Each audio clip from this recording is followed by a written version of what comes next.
Hi guys, मेरा नाम है सचिन मोदी और एक बार फिर से मैं आप सभी का स्वागत करता हूं अपने पजल ब्लास्टर के आज के सेशन में। So my dear student, this is our video number 3। ये हमारा आज का वीडियो नंबर 3 है जो कि हम लेने वाले हैं। चलिए आगे बढ़ते हैं। ये हमारा शेड्यूल है, ये हमारी क्लासेस के शेड्यूल के बारे में। और आज का हमारा क्वेश्चन आपके सामने आ चुका है। इस क्वेश्चन के अंदर हमसे बोला है कि 8 बंदे एक सर्कल के चारों ओर बैठे हैं जिसके अंदर की only 3 are facing opposite to the centre, यानी 3 बंदे बाहर देख रहे हैं and rest are facing to the centre, यानी 5 अंदर फेस कर रहे हैं। तो चलिए इस क्वेश्चन को पहले सॉल्व कर लेते हैं। एक सर्कल हमें दिया हुआ है, 1 2 3 4 5 6 7 एंड 8 पर्सन है, राइट। क्या बोला गया था कि 3 बंदे आउटसाइड हैं। अगर 8 में से 3 आउटसाइड हैं तो 5 इनसाइड होंगे, राइट। चलिए आगे बढ़ते हैं। हमसे बोला गया है, ये सब चीजें हो गई हैं। आगे देखिए, यहां पे बोला है C sit second to the left of P. P के लेफ्ट में सेकंड नंबर पे सी आएगा, ओके, ये हमने लिखा। और आगे बोल रहा है D is not an immediate neighbour of both P and C. तो डी पी का पड़ोसी नहीं है और डी सी का पड़ोसी भी नहीं है। You sit third to the left of C. C के लेफ्ट में थर्ड नंबर पे यू है, सी के लेफ्ट में थर्ड नंबर पे यू है। S sit second to the left of U. U के लेफ्ट में सेकंड नंबर पे एस है, तो यू के लेफ्ट में सेकंड नंबर पे एस है। Q is not an immediate neighbour of D। Q D का पड़ोसी नहीं है, तो Q D का पड़ोसी नहीं है। One of the immediate neighbour of P face out face opposite direction two of P। देखो P का जो एक पड़ोसी है वो P से अपोजिट डायरेक्शन में फेस करेगा। एक पड़ोसी कोई भी, वन अपोजिट टू P, कोई एक बंदा होगा। अब हमें नहीं पता वो कौन होगा, लेफ्ट वाला होगा कि राइट वाला होगा। T sits third to the left of Q। Q के लेफ्ट में थर्ड नंबर पे T है, तो Q के लेफ्ट में थर्ड नंबर पे T है।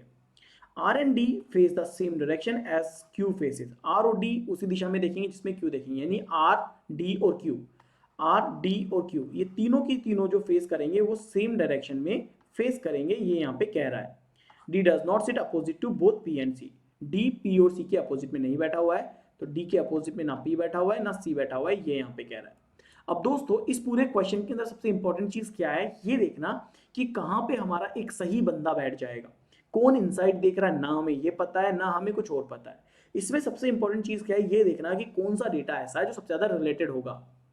तो देखो P से हमें C मिलेगा, C से हमें U मिलेगा, U से हमें S मिलेगा।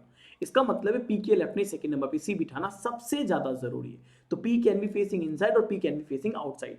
तो पहला केस कहता है कि P को अंदर रख दो और दूसरा केस कहता है कि P को आउट कर दो। तो 1 2 3 4 5 6 7 8, इसे बोलते हैं चीट कोड। तो P के लेफ्ट में सेकंड नंबर पे C यहाँ पे है, P के लेफ्ट में सेकंड नंबर पे C यहाँ पे है, C के लेफ्ट में थर्ड नंबर पे U है। तो देखो U यहाँ पे भी आ सकता है, U यहाँ पे भी आ सकता है, U यहाँ पे भी आ सकता है और U यहाँ पे भी आ सकता है।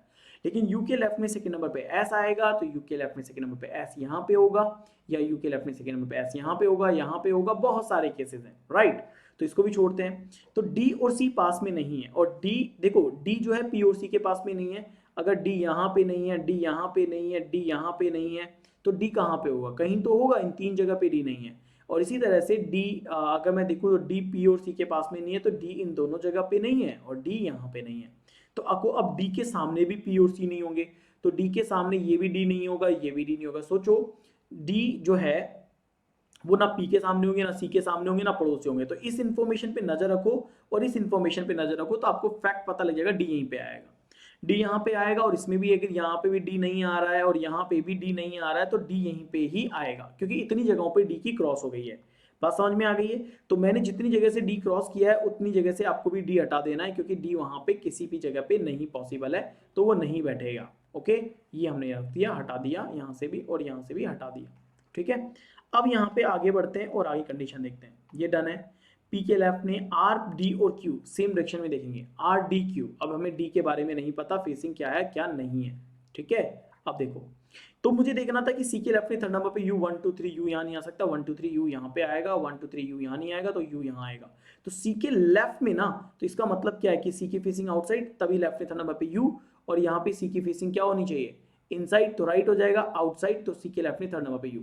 तो यहाँ पे भी देखो ये राइट हो रहा है और ये लेफ्ट होता है। अगर लेफ्ट होता है तो यहाँ पे है, तो इसका मतलब क्या है, इसकी फेसिंग इनसाइड होनी चाहिए। सॉरी, यहाँ पे फेस इनसाइड होगा, तभी इसके लेफ्ट में थर्ड नंबर पे D आएगा। सॉरी U आएगा ना, U के ले लेनी है, मैंने गलती कर दी यहाँ पे, वापस से, कोई दिक्कत नहीं है। तो यहाँ पे हमने क्या बोला कि सी की फेसिंग हमारे पास क्या आएगी, आउटसाइड आएगी, क्योंकि सी के लेफ्ट में थर्ड नंबर पे यू। तो जैसे ही मेरे सी के लेफ्ट में थर्ड नंबर पे यू आ गया, यू के लेफ्ट में सेकंड नंबर पे एस, तो यहाँ पे एस आएगा, यहाँ पे एस आएगा। एस आएगा तो हम यहाँ पे क्या कहेंगे, यू के लेफ्ट में सेकंड नंबर पे एस तब होगा जब यू की फेसिंग इनसाइड होगी, और यू से एस यहाँ पे होगा जब यू के लेफ्ट में सेकंड नंबर पे एस। सिंपल सी बात है, यू की फेसिंग आउटसाइड करो तो लेफ्ट में सेकंड नंबर पे एस आ जाएगा। तो यहाँ पे पॉइंट क्लियर हो गया है, यहाँ तक समझ में आ गया, यू के लेफ्ट में सेकंड नंबर पे एस। अब मुझसे क्या कह रहा था, आर डी और क्यू सेम डायरेक्शन में देखेंगे, तो डी और क्यू यहाँ पे होंगे, कहाँ होंगे पता नहीं। क्यू के लेफ्ट में थर्ड नंबर पे टी को सबसे इंपॉर्टेंट है। अब क्यू के लेफ्ट में थर्ड नंबर पे टी कहाँ पे आएगा, देखो एक तो यहाँ पे पी आ रहा है, यहाँ पे यू आ रहा है, यहाँ पे एस आ रहा है, यहाँ पे सी आ रहा है, यहाँ पे और यहाँ पे हो सकता है। तो यहाँ से टी की कंडीशन हो सकती है, इसके अलावा तो कोई कंडीशन होगी नहीं। तो क्यू के लेफ्ट में थर्ड नंबर पे टी यहीं पे आ सकता है, तो क्यू की फेसिंग इनसाइड रखनी पड़ेगी तभी आएगा। और यहाँ पे भी क्यू आएगा तो यहाँ पे भी टी आएगा, तो क्यू और टी की कंडीशन ये भी हो सकती है, एक दूसरे से एक्सचेंज भी हो सकती है कि सर यहाँ पे टी रख के यहाँ पे भी क्यू रख सकते हैं, बिल्कुल रख सकते हो। यहाँ पे भी टी रख के यहाँ पे भी क्यू रख सकते हो, बिल्कुल रख सकते हो, कि क्यू और टी की कंडीशन ये आ सकती है। लेकिन एक बात सोचना कि अगर ऐसा होगा, पी के लेफ्ट में हो गया, आर डी क्यू सेम है, क्यू के लेफ्ट में थर्ड नंबर पे टी, पी के पास वाले अपोजिट होंगे और कोई एक बंदा पी से सेम होगा, तो देखो ये दोनों हैं तो ये अपोजिट होगा, ये बाहर होगा, ये दोनों बाहर है तो ये बंदा अंदर होगा, अंदर होगा ना, क्योंकि दो एक सेम होंगे एक अलग होगा, ये कह रहा है। अब देखो क्यू के लेफ्ट में थर्ड नंबर पे टी, अब हमें यहाँ पे क्यू और टी वाली फेसिंग कंफ्यूज कर रही है, तो छोड़ देंगे उसको। अब हमें क्या मिलेगा, चाहिए आर चाहिए, तो हम आर को यहाँ पर प्लेस करेंगे। अब सोचो हमसे क्या बोला, R D Q same direction में फेस करेंगे, अगर ये इनसाइड है तो ये इनसाइड और ये इनसाइड, तो मुझे 3 चाहिए आउटसाइड और मुझे 5 चाहिए इनसाइड। क्या ये कंडीशन सेटिस्फाइड होती है जब मैं क्यू को यहाँ पे प्लेस करता हूँ, 1 2 3 4 5, ये बाहर था ही, ये बाहर था ही और ये बाहर था ही, इसका मतलब ये फैक्ट है, यहाँ पे क्यू रख दो और यहाँ पे टी रख दो। बात समझ में आ गई। अब दूसरी कंडीशन कि अगर मैं सपोज करो जैसे क्यू के पास में सी रख रहा हूं, मैं क्यू के पास में सी यहाँ पे रख रहा हूं, तो मैं यहाँ पे टी रख के देख लेता हूं, ठीक है, नहीं तो फिर वो सेम केस बन जाएगा और दिक्कत हो जाएगी। अगर मैंने वहां पे रखा और मैंने यहाँ पे किसको रखा, क्यू को रखा, तो मुझे क्यू के लेफ्ट में थर्ड नंबर पे क्या रखना पड़ेगा जब मैं इसकी फेसिंग आउटसाइड करूंगा। तो इसका मतलब ये हुआ कि मैं इस बार क्यू तो रख रहा हूं, क्यू तो मैंने रख दिया, लेकिन क्यू की फेसिंग मैंने क्या कर दी, इनसाइड।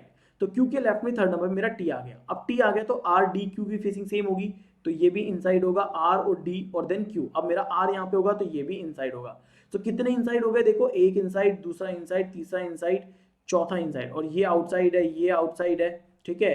अब ये आउटसाइड है और ये आउटसाइड। अच्छा टी की फेसिंग अभी हमारे पास क्लियर नहीं है, ये भी ध्यान रखो, टी की फेसिंग अभी हमारे पास क्लियर नहीं है, केवल पोजीशन क्लियर हुई है, इसकी फेसिंग क्लियर नहीं है, तो वो भी मैं बता देता हूँ अभी आपको।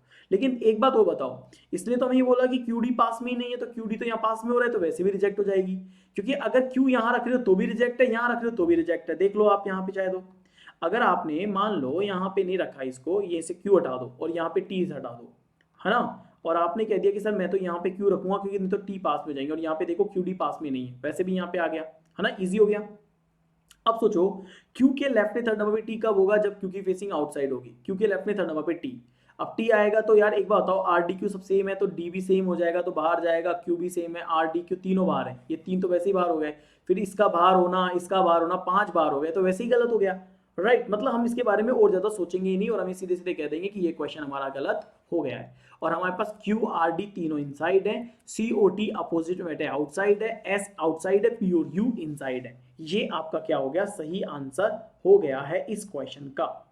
तो दोस्तों मजा आया कि नहीं आया, मजा आया ना क्वेश्चन को सॉल्व करने में। देखो पहला question, who sit second to the right of T, T के राइट में सेकंड नंबर पे कौन है, तो टी यहाँ पे, टी के राइट में सेकंड नंबर पे आपके पी बैठा हुआ है, आंसर आप दोगे P. How many person sit between R and P, R और पी के बीच में कितने बंदे बैठे हैं, तो आर और पी के बीच में चाहे लेफ्ट लो या राइट लो, 3 बंदे ही होंगे, एंड आंसर आएगा D.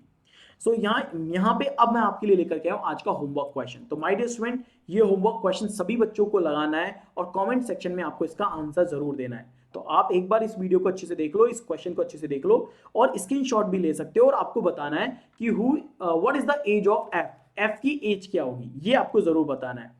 And my dear student, अगर आपको लगता है कि ये वीडियो हमारा बहुत अच्छा है, ये सीरीज हमारी बहुत अच्छी है, ये तीसरा वीडियो है, अगर आपने पहला और दूसरा वीडियो नहीं देखा है तो जरूर देखिएगा। आप अपना आंसर जरूर से जरूर कमेंट सेक्शन में देंगे, मैं वेट करूंगा, सही या गलत मैं आपको बताऊंगा। वीडियो को लाइक और शेयर जरूर करना। अगर आपको लगता है कि ये सीरीज बेनिफिशियल है आप सभी के लिए तो जरूर से जरूर सीरीज को लाइक करें। डेली आप मुझे शाम को 5 बजे यूट्यूब पे लाइव सेशन में फॉलो कर सकते हैं और आप मुझे अनअकैडमी पे भी फॉलो कर सकते हैं। आई होप सो गाइज आप सभी के लिए सेशन बहुत हेल्पफुल रहा। मिलते हैं आपसे नेक्स्ट सेशन के अंदर। Thank you so much.